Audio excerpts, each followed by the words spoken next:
नमस्कार. आपल्या सगळ्यांचे राजमुद्रा न्यूजमध्ये मनापासून स्वागत.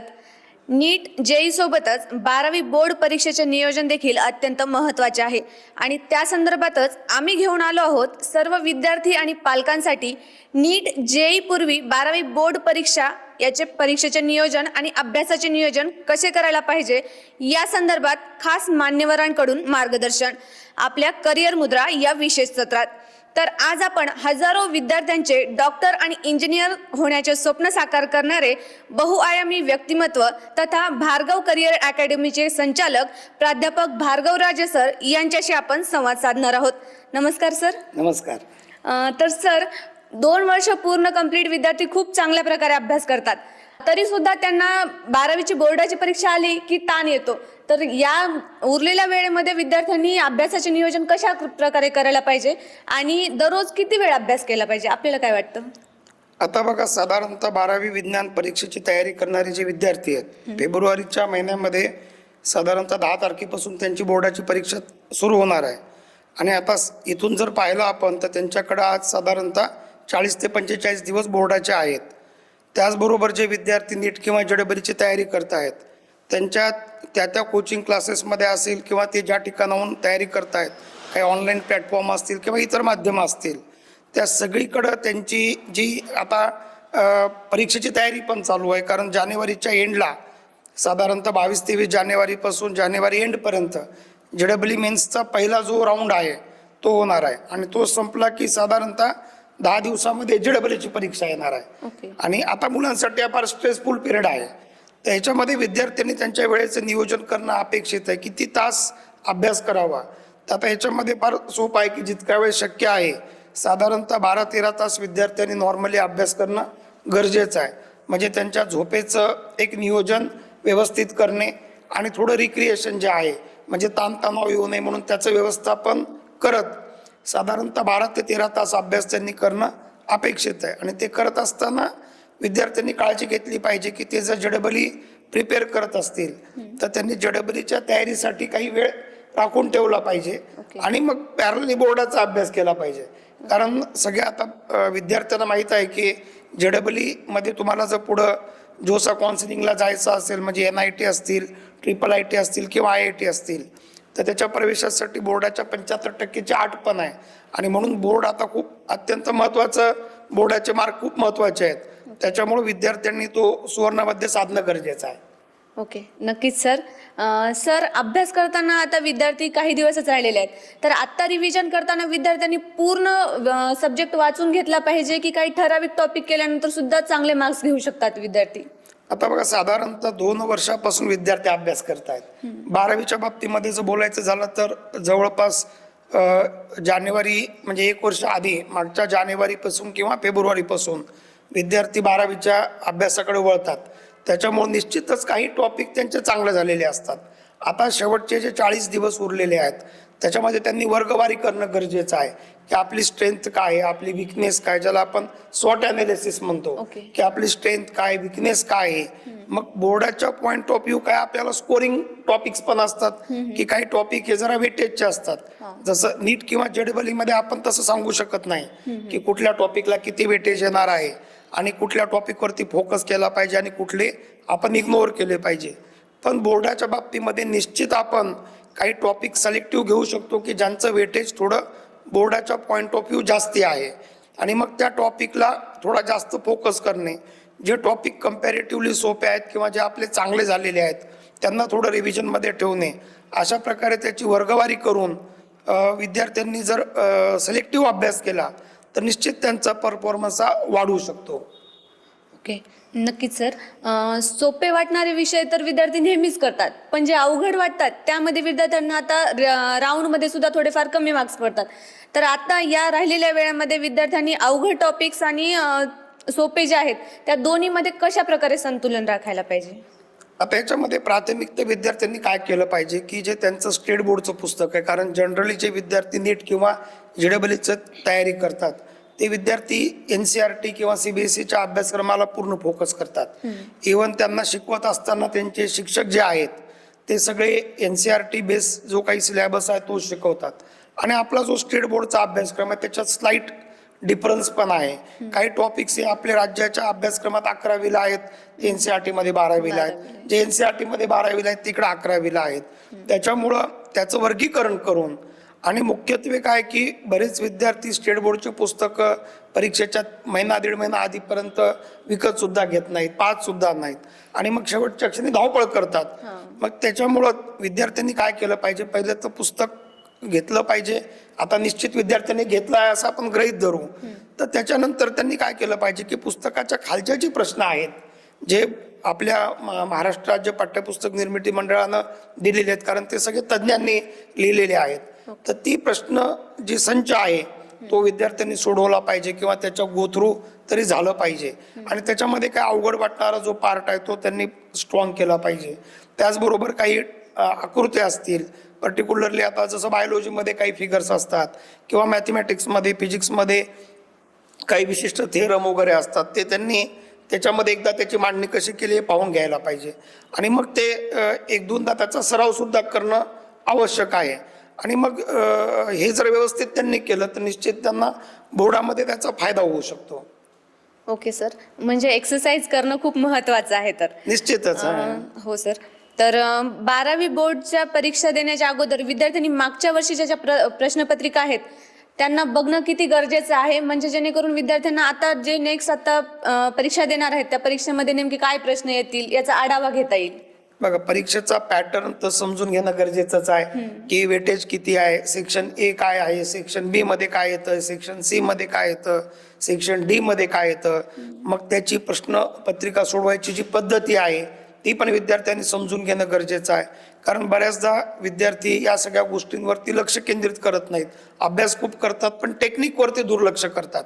पेपर लिहिणं हे टेक्निक आणि स्किलचा पार्ट आहे, अभ्यास करणं ही मेहनतीचा भाग आहे.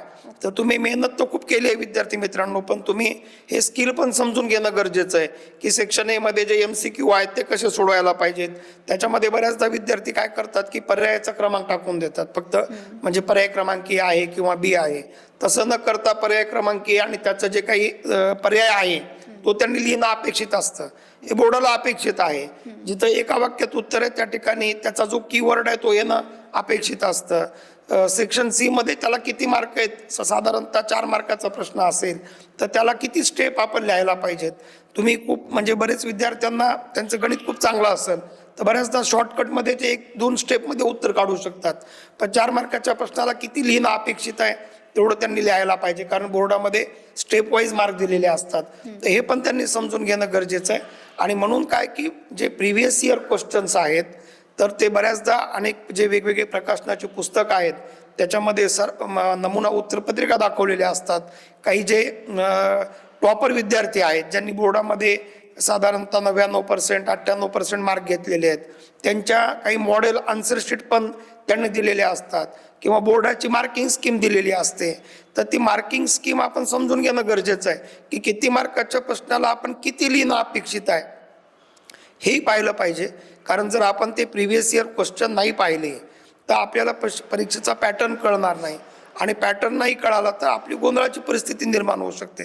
म्हणून साधारणतः मागच्या 2-3 वर्षांचा पॅटर्न आपण पाहिला पाहिजे. शिवाय वेळोवेळी बोर्ड काही बदल पण करत असते. जसं आता रिसेंटली CBSE 10वीच्या परीक्षा पद्धतीमध्ये किंवा पेपरच्या पॅटर्नमध्ये बदल केला आहे, तर तो बदल पण आपण पाहायला पाहिजे की आपल्या परीक्षा पद्धतीत काही पॅटर्नमध्ये बदल केला आहे का आणि त्या पद्धतीनं आपण आपला पेपर सोडवला पाहिजे. Okay sir. तर सर, विद्यार्थी आता जास्तीत जास्त आपण पाहतो की MCQची प्रॅक्टिस करतात आणि थेअरीकडे थोडंसं दुर्लक्षच करतात. तर म्हणून काय होतं की त्यांचा पेपर वेळेमध्ये पूर्ण होऊ शकत नाही. तर अशा विद्यार्थ्यांना तुम्ही काय सल्ला द्याल? निश्चितच आता नीट आणि JEE म्हणजे 10वी संपली का विद्यार्थी काय करतात, पूर्ण MCQ वरती शिफ्ट होऊन जातात. त्यांच्या परीक्षा पण त्यांच्या ज्या ज्या काही ठिकाणी त्यांचे क्लास असतील त्या ठिकाणी सगळ्या MCQ बेसच परीक्षा होतात आणि बोर्डाची परीक्षा ही पूर्ण थेअरी बेस परीक्षा आहे आणि त्याच्यामध्ये साधारणतः 3 तास त्याला बसून लिहायला पाहिजे. तर विद्यार्थ्यांनी त्याच्यासाठी किमान 3 तरी मॉडेल पेपर सोडवायला पाहिजेत. ज्यांचा परफॉर्मन्स एकदम एक्सलंट आहे तर त्यांनी एखादा कमी केला तर चालेल, पण अदरवाईज विद्यार्थ्यांनी आता पुढचे जे काही 40-45 दिवस आहेत त्याच्यामध्ये एकेका विषयाचे 3-3 तरी सराव पेपर सोडवले पाहिजेत, तज्ज्ञ शिक्षकाकडून सोडून घेतले पाहिजेत आणि हे आता आता आपण थोडं उशिरा चर्चा करतोय, पण पुढच्या वर्षीचे जे काही आता जे 11वीला विद्यार्थी आहेत त्यांनी साधारणतः 4-5 महिने आधीपासून, म्हणजे जसं 12वी सुरू झालं का एकेका सेक्शनवरती 2-3 टॉपिकवरती एक थेअरी पेपर त्यांनी लिहायला पाहिजे. कारण दरवर्षी आम्ही पाहतो की JEE बऱ्याच विद्यार्थ्यांचे मेन्सला चांगले मार्क येतात, NIT मध्ये ते क्वालिफाय होतात, त्यांच्याकडे इलिजिबिलिटी स्कोअर असतो, काही विद्यार्थ्याकडे तर अगदी IITचा एलिजिबल स्कोअर असतो, पण बोर्डाचा जो क्रायटेरिया आहे मार्कांचा तो पूर्ण न केल्यामुळं त्यांचा IITचा किंवा NITचा IIITचा प्रवेश हुकतो. काही बिट्समध्ये पण पर्सेंटेजची अट आहे. मग ते हे जे चांगले इन्स्टिट्यूट्स आहेत ज्या ठिकाणी तुम्हाला चांगल्या ठिकाणी प्रवेश मिळू शकतो, तर तो तुमचा प्रवेश फक्त बोर्डाचे मार्क न मिळाल्यामुळं विद्यार्थ्यांचा राहून जातो. म्हणून विद्यार्थ्यांनी बोर्डाला हलक्यात नाही घ्यायला पाहिजे. आणि आता आपल्याला माहिती आहे की सगळीकडे कॉपीमुक्तीचं वारं वाहत आहे.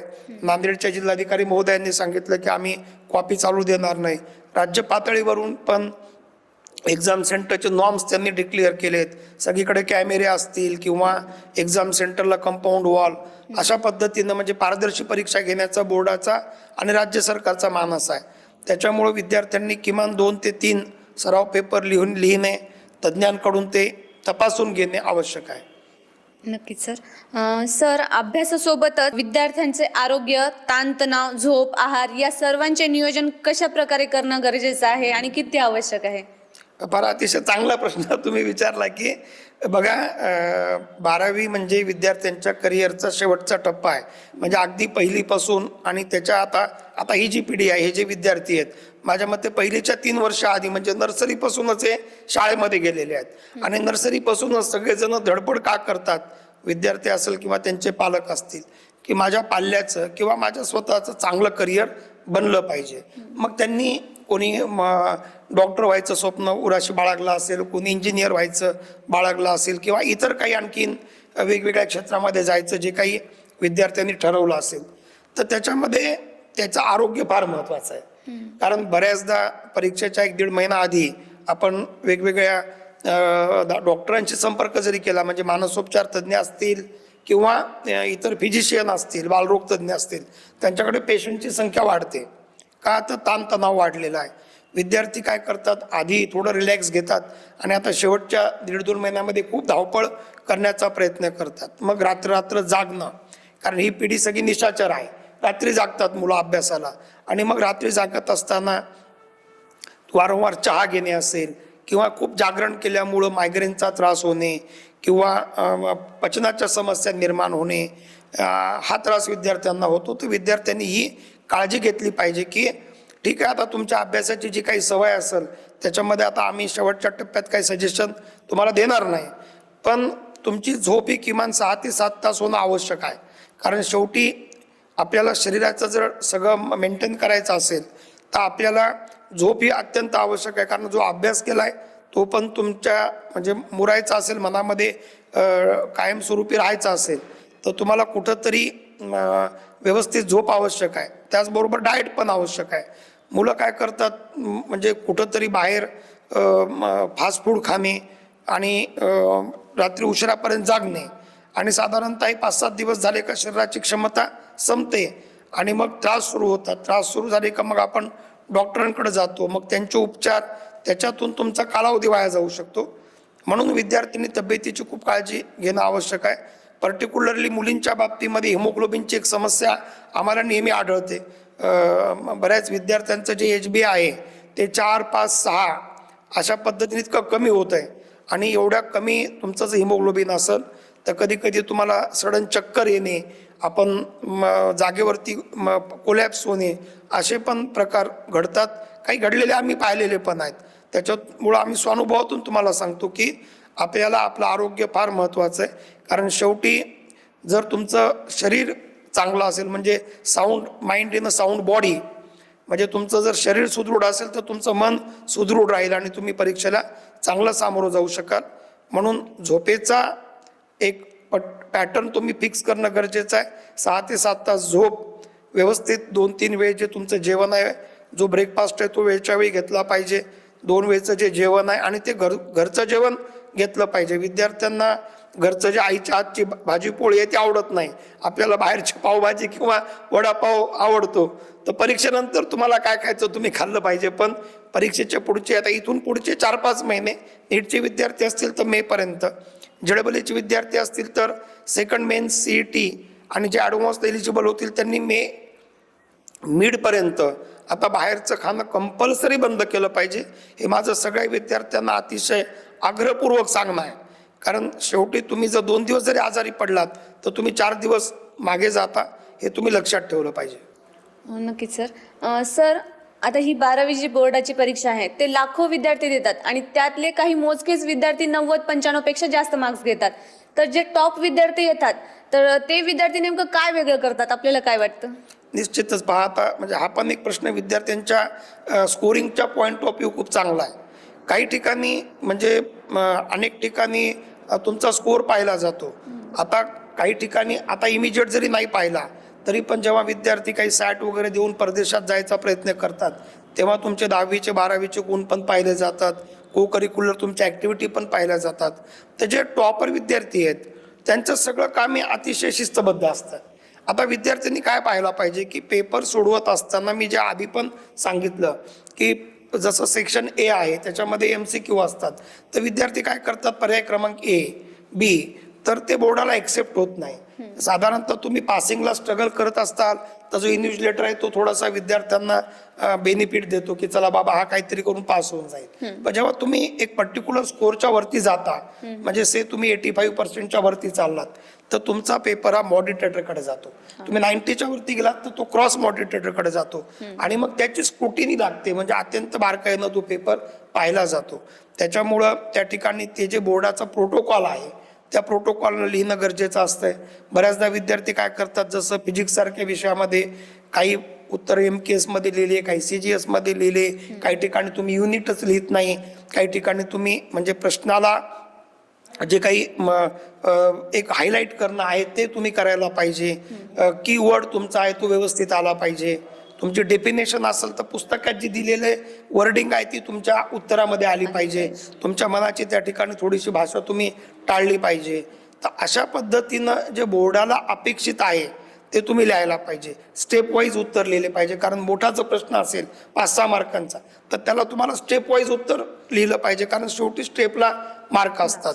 तर विद्यार्थ्यांनी ही काळजी घ्यायला पाहिजे, कारण जेव्हा तुम्ही पासिंगसाठी जाता तेव्हा तुम्हाला त्याच्यामध्ये काही ना काही मार्क मिळतात, पण जेव्हा तुम्ही ॲक्युरसीकडे जाता आणि तुम्ही आउट ऑफ मार्क घ्यायसाठी तिथं तुमचा क्लेम नोंदवता तेव्हा जो तुमचा एक्झामिनर आहे किंवा त्याच्यानंतर तुमचा मॉडिटेटर आहे, क्रॉस मॉडिटेटर आहे, ते तुमचे मार्क कट करायला बसलेले असतात. कारण शेवटी त्यांना त्या पद्धतीचे निर्देश असतात की बाबा हा पेपर तुम्ही मायन्यूट चेक करा. आणि जेव्हा तो पेपर मायन्यूट चेक करायला जातो तेव्हा तुमचं प्रेझेंटेशन खूप महत्त्वाचं आहे. डायग्राम तुम्ही खूप व्यवस्थित लिहिली पाहिजे, त्याला लेबलिंग बरोबर केली पाहिजे, थेरम तुम्ही व्यवस्थित प्रूव्ह केला पाहिजे, डेरिवेशन्स तुम्ही व्यवस्थित लिहिले पाहिजेत, तुम्ही न्यूमरिकल सॉल्व केला तर तो बरोबर स्टेप वाईज केला पाहिजे. कॅल्क्युलेशन तुम्ही बऱ्याचदा मुलांना काय असतं की JEE मुलं असतात त्यांना फास्ट कॅल्क्युलेशन जमतात, कारण त्यांना MCQ करून सवय असते. ते काय करतात, 4 मार्काचा प्रश्न आहे 2 स्टेपमध्ये उत्तर काढतात. बोर्डाला हे मान्य होत नाही. तर परीक्षा वेगळी आहे ना, तुमची JEE नीटची परीक्षा तिचं स्वरूप वेगळं आहे, तुमचं JEE ॲडव्हान्सचं स्वरूप वेगळं आहे, तुमचं बोर्डाचं स्वरूप वेगळं आहे. तर ज्या परीक्षेला आपण ॲपियर करतोय तर त्या परीक्षेचं स्वरूप पाहून आपण लिहिलं पाहिजे. Okay sir. सर, आता विद्यार्थी खूप तर मोबाईल वगैरे यूज करतात, तर ह्या मोबाईलचा आणि सोशल मीडियाचा विद्यार्थ्यांचा अभ्यासावर किती परिणाम होतो आणि ह्या 2 वर्षाच्या कालावधीमध्ये नेमकं पालकांची काय भूमिका असली पाहिजे? बघा की आता मोबाईल हा आपल्या part and parcel of life झाला आहे. त्याला आपण दूर करू शकत नाही, टेक्नॉलॉजीला आपण टाळू शकत नाही. आपण जरी टाळलं तरी टेक्नॉलॉजी यायची काही थांबणार नाही. आता आपण टेलिव्हिजनच्या आपल्या बालपणी टेलिव्हिजन होतं, या मुलांच्या बालपणी मोबाईल आला, आता AI आलं, म्हणजे वरचेवरती नवीन नवीन संशोधन येत राहणार. त्याचा वापर आपण आपल्या हितासाठी केला पाहिजे. म्हणजे विद्यार्थ्यांनी हे समजून घेणं गरजेचं आहे की तंत्रज्ञान हे तुमच्यासाठी, तुम्ही त्याच्यासाठी नाही. सोशल मीडियासाठी तुम्ही नाही आहे, तो तुमच्या कन्व्हिनियन्ससाठी आहे. म्हणून जे काही टेक्नॉलॉजी आहे त्याचा तुम्ही वापर तुमच्या फायद्यासाठी केला पाहिजे. म्हणजे बघा की पूर्वी तुम्ही थेरी पेपर लिहिला, घरी लिहिला, तर तुम्हाला सरकडे घेऊन जावं लागायचा, जायला 15-20 मिनटं, अर्धा घंटा, मग त्यांची अवेलेबिलिटी पहा, मग तो तपासून घ्या, म्हणजे अर्धा दिवस जायचा. तुम्ही आज पेपर घरी सॉल्व्ह करा, PDF बनवा, टीचरला पाठवा, ते तिकडं चेक करतील, तुम्हाला परत पाठवून देतील. तर त्याचा वापर तुम्ही तुमच्या फायद्यासाठी केला पाहिजे.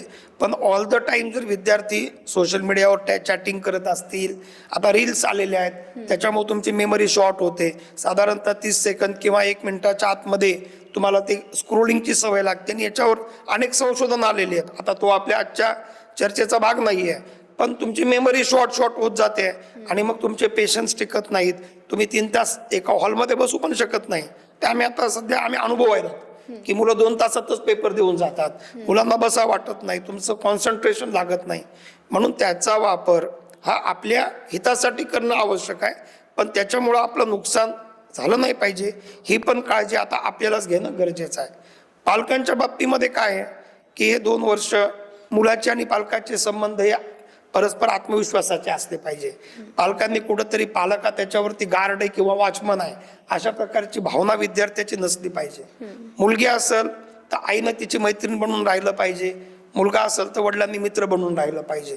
मग आपला पाल्य आपल्या सगळ्या गोष्टी आपल्याशी शेअर करेल, आणि तो जर आपल्याशी गोष्टी शेअर करण्यात का कम्फर्ट झोन त्याला जर घरी भेटला, तर मग तो बाहेर इतर चुकीच्या गोष्टी करणार नाही. म्हणून माझी सगळ्या पालकांना नम्रतेची विनंती आहे की 11वी आणि 12वीच्या विद्यार्थ्यांना आपण आपल्या मित्रासारखं वागवलं पाहिजे. प्रसंगी त्याचा मित्र बनलं पाहिजे, प्रसंगी त्याचा मार्गदर्शक बनलं पाहिजे, प्रसंगी त्याचा शिक्षक बनलं पाहिजे. आणि पालक तर आपण आहोतच, पण वेगवेगळ्या भूमिका आपल्याला निभावता आल्या पाहिजे. आणि खूप महत्त्वाचं आहे, वेळोवेळी शिक्षकांची भेट घेणं आहे, त्यांच्याकडून इनपुट्स घेणं आहे. आपला पाल्य कुठं चुकत असेल तर शिक्षकाच्या माध्यमातून त्याचं उद्बोधन करणं, काउन्सिलिंग करणं महत्त्वाचं आहे. बऱ्याचदा काही त्रुटी शिक्षकांनी दाखवल्या का पालक त्यांच्याशी वाद घालतात, ते टाळले पाहिजेत. आणि एक ज्याला आपण परस्पर विश्वासाचं वातावरण जर निर्माण झालं विद्यार्थी, पालक आणि शिक्षक, तर निश्चित शिक्षण प्रक्रिया ही त्या ठिकाणी फलदायी होऊ शकते. नक्की सर. सर, आता 2026 मध्ये जे विद्यार्थी 12वी बोर्डची परीक्षा देणार आहेत, तर त्या विद्यार्थ्यांना आपण काय आवाहन कराल? आता 2026च्या विद्यार्थ्यांना हेच आवाहन करेल की आता आपण डिसेंबरमध्ये बोलतोय, साधारणतः 40-45 दिवसावरती तुमची परीक्षा आहे. त्याच्यामुळं प्रथम तर तुम्ही तब्येतीची काळजी व्यवस्थित घ्या. रोजचा 10-12 तास तुमचा जो अभ्यास आहे तो नियमित करा. तुम्ही जर नीटची तयारी करत असाल तर 1.5-2 तास 3 तास जे काही तुम्हाला बोर्डाला द्यायचेत ते तुम्ही बोर्डाला द्या. JEEचे असतील तर तुम्ही त्या पद्धतीनं, JEE मेन्स तुमची पहिले आहे, पण मेन्स नंतर तुम्हाला फक्त 8-9 दिवसच मिळणार आहेत, त्याच्यामुळे त्या पद्धतीचं प्लॅनिंग करा. आणि त्याचबरोबर तुमचं जे आरोग्य आहे त्या आरोग्याची पण तुम्ही काळजी घेतली पाहिजे. काही प्रश्नपत्रिकांचा सराव करा. मार्क्स थोडे कमी असतील तर शिक्षकांची भेट घेऊन ते कशा आपल्याला इम्प्रूव्ह करता येतील त्या बाबतीमध्ये तुम्ही त्यांच्याशी संवाद साधा आणि ते इम्प्रूव्हमेंटसाठी प्रयत्न करा. आणि शेवटी म्हणजे एक व्यवस्थित जर आपल्याला मार्क मिळाले बोर्डामध्ये तर निश्चित आत्मविश्वास वाढतो, कारण पहिल्या मेन्स नंतर सेकंड मेन्सचा पण तुम्हाला चान्स आहे. यावर्षी लगेच बॅक टू बॅक CET पण तुम्हाला आहेत, म्हणजे CETची पण 2 अटेम्प्ट तुम्हाला आहेत. आणि त्याच्यानंतर ॲडव्हान्स इंजिनिअरिंगच्या मुलांना आहे, आणि मेमध्ये नीटच्या मुलांची नीटची परीक्षा आहे. त्याच्यामुळे आता इथून पुढचे 4-4.5 महिने हे भरगच्च परीक्षेचे महिने आहेत असं म्हणायला हरकत नाही. त्याच्यामुळं आरोग्य सांभाळून, अभ्यासाचा सगळा ताणाचं व्यवस्थापन करून, अभ्यासाचं व्यवस्थापन करून आपण जर सगळे व्यवस्थित प्रयत्न केले तर निश्चित तुमच्या पदरामध्ये यश पडल्याशिवाय राहणार नाही, एवढा मी तुम्हाला विश्वास देऊ शकतो. तर आपल्या सर्व जे आज आपले दर्शक विद्यार्थी असतील त्या सर्व विद्यार्थ्यांना त्यांच्या 12वीच्या बोर्डाच्या, त्याच्यानंतर होणाऱ्या इंजिनिअरिंगच्या विद्यार्थ्यांना JEE मेन्सच्या, CETच्या, ॲडव्हान्सच्या आणि नीटच्या विद्यार्थ्यांना नीटच्या आपण शुभेच्छा देऊया. आणि निश्चित माझ्यातर्फे, आपल्या राजमुद्रा परिवारतर्फे आपण सर्व विद्यार्थ्यांना, आपल्याला माहिती आहे की महाराष्ट्र संतांची भूमी आणि माऊलींनी पसायदानामध्ये शेवटी असं मागणं मागितलं की जो जे वांछील तो ते लावो. तर सर्व विद्यार्थ्यांचे जे काही स्वप्न आहेत, आशा आकांक्षा आहेत त्या पूर्ण व्हाव्या या आपण शुभेच्छा आणि सदिच्छा त्यांना देऊ. धन्यवाद. तर आज आपल्याला सरांनी 12वी बोर्ड याविषयी खूप छान मार्गदर्शन केलेलं आहे. तर आता अजून पुढील सत्रामध्ये आपण सरांशी भेटणारच आहोत जेई आणि नीटच्या संबंधी काही विषयांसह. तर तुम्हाला याविषयी किंवा जेई नीट विषयी अजून काही प्रश्न असतील तर आम्हाला कमेंट करून नक्की विचारा आणि सरांना आपण नंतर आमंत्रित करूया. निश्चितच आपण येत्या काही दिवसामध्ये आपण काय करू, सर्वात प्रथम JEE मेन्सची परीक्षा जानेवारीच्या शेवटच्या आठवड्यामध्ये येणार आहे. आपण एक्सपर्ट पॅनल घेऊन बसूया. मॅथमॅटिक्सचे टीचर, फिजिक्स आणि केमिस्ट्रीचे जे तज्ज्ञ प्राध्यापक आहेत त्या सगळ्यांना आपण घेऊन त्यांच्या माध्यमातून विद्यार्थ्यांचे जे काही प्रश्न असतील आणि त्यांच्या प्रश्नांचा जे उकल करण्याचा आपण त्याच्यामध्ये प्रयत्न करू. त्याचबरोबर जे नीटचे विद्यार्थी आहेत त्यांना पुढचे 4-4.5 महिने त्यांनी नीटची तयारी कशी केली पाहिजे याही संदर्भामध्ये जे नीटचे तज्ज्ञ प्राध्यापक आहेत त्या सगळ्यांच्या माध्यमातून आपण विद्यार्थ्यांचे जे काही येणारे प्रश्न आहेत त्या प्रश्नांचे आपण उकल करण्याचा प्रयत्न करू. विद्यार्थ्यांना माझी म्हणजे एक सांगणं आहे की तुमच्या मनामध्ये काही प्रश्न असतील किंवा पालकांच्या मनामध्ये काही प्रश्न असतील की ज्याची तुम्हाला उकल करून पाहिजे असेल तर निश्चित तुम्ही कॉमेंट सेक्शनमध्ये लिहा. आपण त्याचा प्राधान्याने विचार करू आणि त्या सर्व प्रश्नांचा आपल्या येत्या काही दिवसातच म्हणजे साधारणतः 7-8 दिवसामध्ये आपण परत एकदा संवाद साधूया आणि विद्यार्थ्यांना त्याच्यामध्ये पण मार्गदर्शन करूया. धन्यवाद. धन्यवाद सर. तर हे होते भार्गव करिअर अकॅडमीचे संचालक प्राध्यापक भार्गवराजे सर. तर तुम्हाला या व्यतिरिक्त अजून काही प्रश्नांची उत्तरे पाहिजे असतील तर आम्हाला कमेंट करून नक्की कळवा आणि पाहत रहा राजमुद्रा न्यूज लाईव्ह. धन्यवाद.